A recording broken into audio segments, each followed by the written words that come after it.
Hi everyone, Laura Renner here, founder of Freedom Makers, coming to you live on this week after Thanksgiving in my very bright hoodie. So hopefully that attracts your attention. Anyway, I'm here today to talk to you about two topics. One being our blog this week, and it was inspired by a TED Talk that I heard last year about speaking up, when to speak up, how to speak up, what kind of power you might have to speak up and things like that.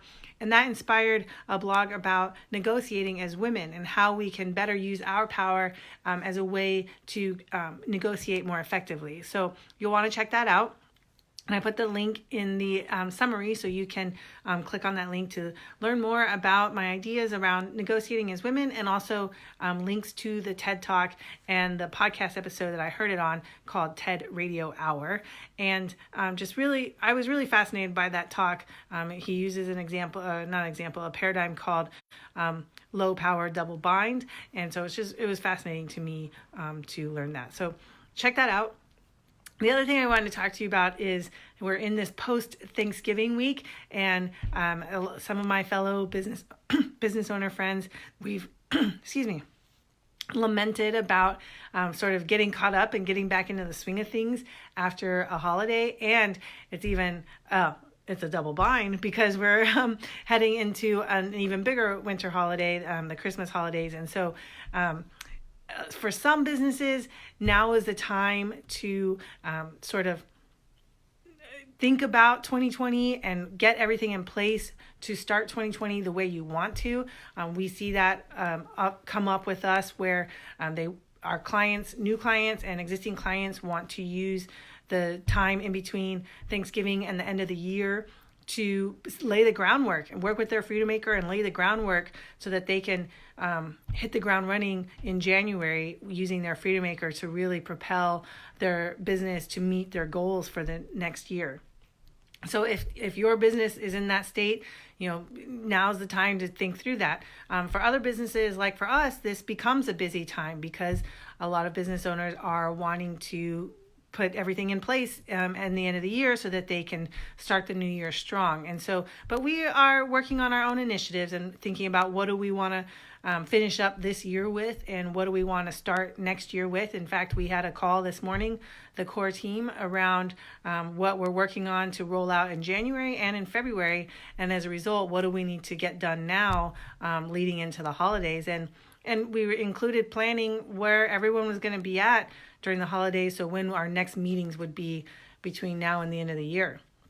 And so, on the one hand, coming off of Thanksgiving, you might be in that mindset where, okay, I got to get everything ready for the new year. On the other hand, you might be like, I ate too much pumpkin pie. I don't want to go back to work. And so how do you get back into the swing of things after Thanksgiving?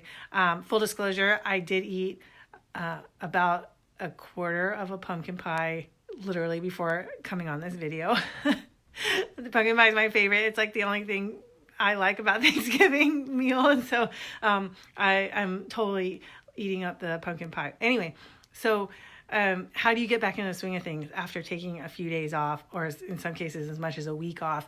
And that can be harder, right? Especially now when you're leading into another holiday. So it's like, oh, what do you want to do?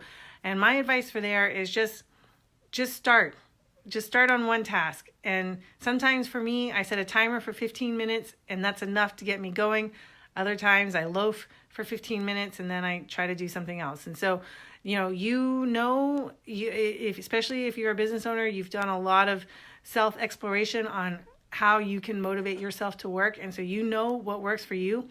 For me, it's something like a timer, or it's the very easy, simple to do tasks. So then I get some easy wins, some easy check marks off my checklist to do. And then that gets my momentum going to get into the bigger task.